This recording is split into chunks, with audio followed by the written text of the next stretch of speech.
What's going on, people? Ryan Williams AC here. Of course, it is the preview for Arsenal going to London Stadium, taking on West Ham. Guys, if you're new to the channel, please make sure you like, share, and subscribe if you're new. Now, guys, of course, we are currently on the road to 150 subscribers by the end of March.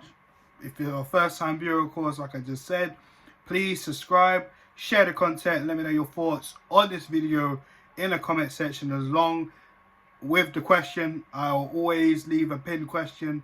I love to hear from you guys who're checking out this video for the first time, as well as the current subscribers as well. Always love to hear from you guys. So just before we get into the preview, as you know, yesterday Arsenal go through to the quarterfinals of the Europa League, and yeah, didn't someone else kind of had the opportunity, didn't quite make it. But anyways, enough about the bottlers. Look, we got the draw today, and it was Slavia Prague who we got in the next round. And to be honest with you guys, I mean, it's not an easy time, but it's not a very, very hard, difficult, we're going to go out time, depending if we play our game. So I think most Arsenal fans can be happy with that. Manchester United still in the competition, overcoming AC Milan. They have drawn Granada, and you know, the way the fixtures are set up, if Man United go through, or Granada, they play the winner of Ajax and Roma, and the winner of Slavia Prague or Arsenal get to face Villarreal and Dynamo Zagreb. Now that is going to be interesting, and to be honest, I feel the way it's kind of set up, like, are we going to get an all-English final, Manchester United versus Arsenal? Boy, guys, let me know your thoughts in the comment section. Will we go through this against Slavia Prague? Do you see all-English final? Will we meet up with Unai Emery in the next round if we get through Slavia Prague? Let me know. And if you're a Manchester United fan and you're watching this video as well, let me know your thoughts on the draw yourself and how far do you think you guys will come. So anyways, let's talk about the Premier League, all right? We are still 10th for the league, okay? We have West Ham, who are in the top 6. As far as I'm pretty sure they're aware, they're still in the top 6. They've had a fantastic season. Let's be honest with you guys. I mean, we're a lot closer to where we want to be than where we are. Let's be real. And the last time we played them at home, I mean, we got away with it. And to be honest with you, they were the better side. I mean, let's be real, guys. They were on us. All right? They were on us. But AD and Nketiah coming off the bench and getting the winner, as we all remember. And then, yeah, obviously, up to this point, not going to go through the whole rest of the season up to this point, but we all know the story. So guys, my starting 11, and just before we get into that, I'm just going to say, like, listen, this match is going to be difficult. All right, we've just come back off a North London derby, beating Tottenham 2-1, and you know, qualifying for the Europa League, but the performance was absolutely terrible, poor. You know, like I said, we got away with it, to be honest.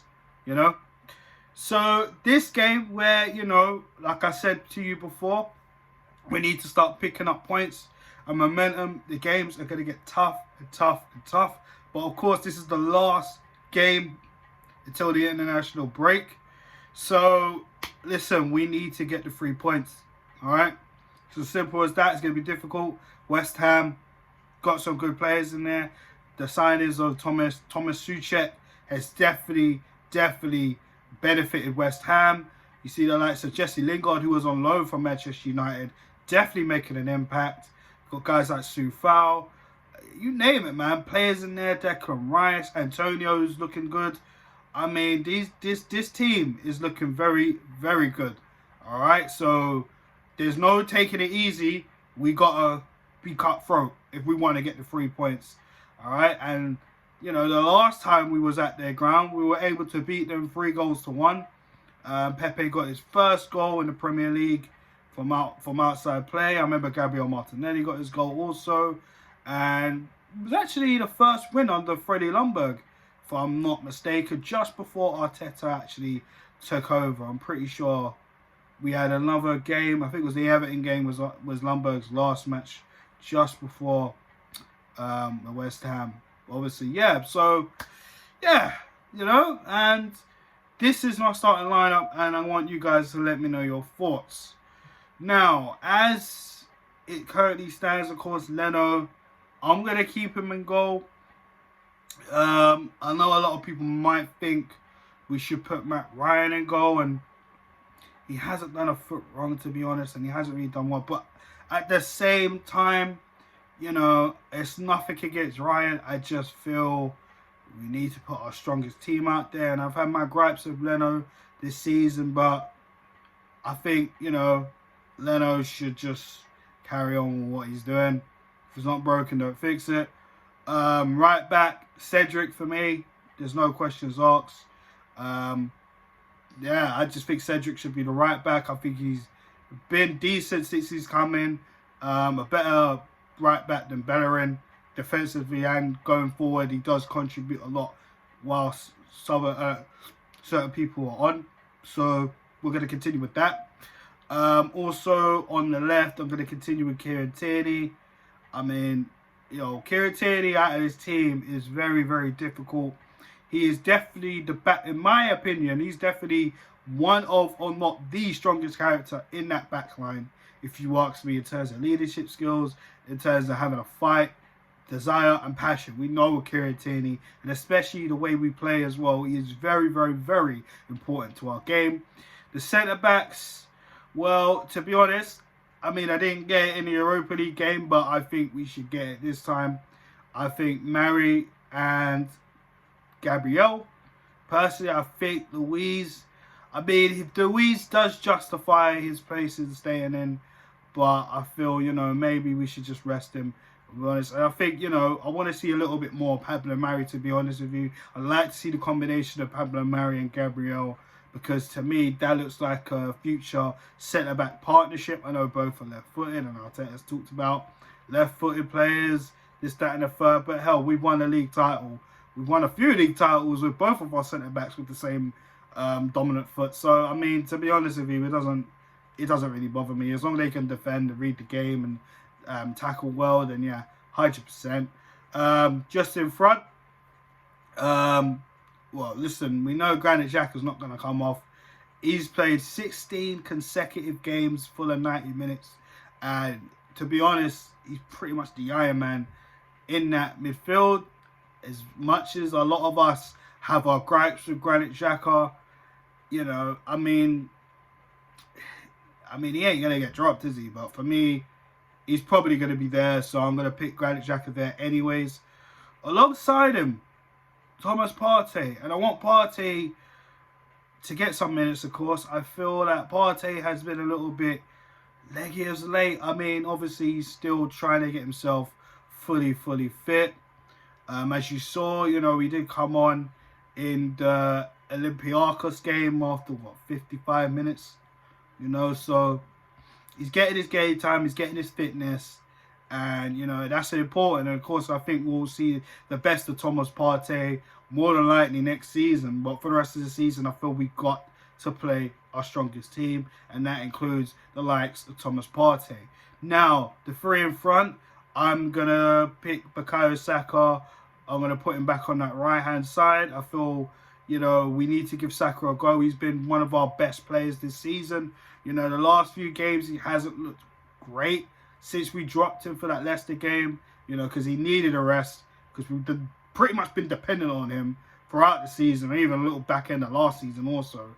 You know, I think, you know, he needs to slowly get himself into it. I know he come off in the Tottenham game because they felt he had a little bit of injury. That's why he didn't feature in the Olympiacos game. But hopefully we can see a fresh Bukayo Saka and put in a good performance, because we're going to need him. We're going to need him, all right?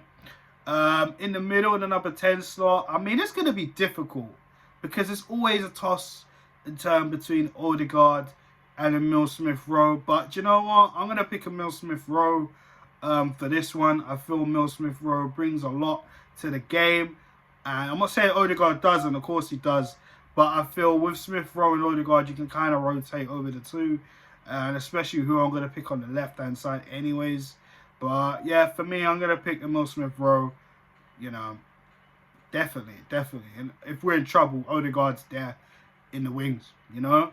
On the left-hand side, I think this is a must now. Gabriel Martinelli, I mean, we know Willian has a calf issue, so I'm not sure if he's going to feature for this game. Pepe, for me, had an okay game against Olympiacos, you know. But I don't think he's done a lot to cement his place playing against West Ham. Again, another option off the bench, but I think Gabriel Martinelli offered a little bit more than what Pepe did in that Olympiacos game with his energy. And of course, you know, that guy getting sending off within, 30 seconds or even 20 seconds of Martinelli being on the pitch. And let's be honest, he's probably the freshest winger / centre forward that we got, you know. So I feel 100% Martinelli needs to play. And up top, I'm picking Lacazette. And I'm going to tell you why I'm going to pick Lacazette. I'm picking Lacazette because I felt Aubameyang is either still got that issue on his head from when he was dropped at the North London derby, because we saw it in the Olympiacos game where he came out as the captain, he started, and his performance was abysmal. You know, if you guys want to check out my previous video on the match review or the match reaction, of course, of the Olympiacos game, go and check that out, and I'll let you know my thoughts on Aubameyang on that video. But personally, I don't think he warrants a start. Of course, I mean, like I said, he might be our captain, but his performance hasn't been great. I'm not happy with it. And I feel with Lacazette again, I feel he plays a lot better with the youngsters, like the likes of Smith-Rowe and Saka, you know, Martinelli as well. I don't really see Martinelli much with Lacazette from what I can remember. I can't really remember seeing them on the pitch together that much, to be honest with you. But that is my lineup, guys. Let me know your thoughts in the comment section. I'll quickly go through it again. I'm going to go in Leno in goal, Cedric right back, the centre-backs in Gabriel and Pablo Mari, Kieran Tierney, the left-back. In the middle, the two pivots is Partey and Xhaka. The three in front of them is Saka, Smith-Rowe, and Gabriel Martinelli. And leading the line, Alexander Lacazette. Now, guys, like I said, I want to know your starting lineup below. There will be that question as well as the predicted score. Now, so let me know in the comment section. Now the hard part, the scoreline. Now, I'm going to be a little bit positive here. I know West Ham are tough opposition. I know, like I said, they got the likes of Souček, who can be very instrumental in West Ham's game. That Declan Rice, you know, they got the likes of Lingard, who's been on form from the moment he's come into West Ham. Antonio, you know, they got guys like Ben Rom, who's a tricky player. They got guys like Fornells, Lanzini. You know, they got a lot of players. You know, West Ham been very solid this season. We haven't been consistent, but we need to be consistent. If we got any chance of trying to get European football, this is another game we need to be taken to them. We know Arsenal on a good day can play good football, all right? And we know on a bad day, they can mess themselves up and shoot themselves in the foot. But seriously, Arsenal, if you want European football, you need to do this now. So I'm going to be bold. I'm going to go with a 2-1 win. I'm going to be bold with a 2-1 win to the Gunners. Guys, thanks for checking out this video. Please smash the like button if you're new as well. And let me know your thoughts in the comment section. Please share the content. Road to 150 subs. All right. And guys, also let me know your thoughts on the draw in the Europa League. You know, I'd love to know your thoughts. Leave it all in the comment section. I want to hear from you guys. All right. So, guys, I'm signing off here. And I'll be back with you with the match reaction. We've got a special video coming up as well. So, stay tuned for that too. But anyways, I'm shooting out of here. Enjoy your Friday evening, guys. And Arsenal, let's get those 3 points, hopefully, It's going to be a tough one. Good night.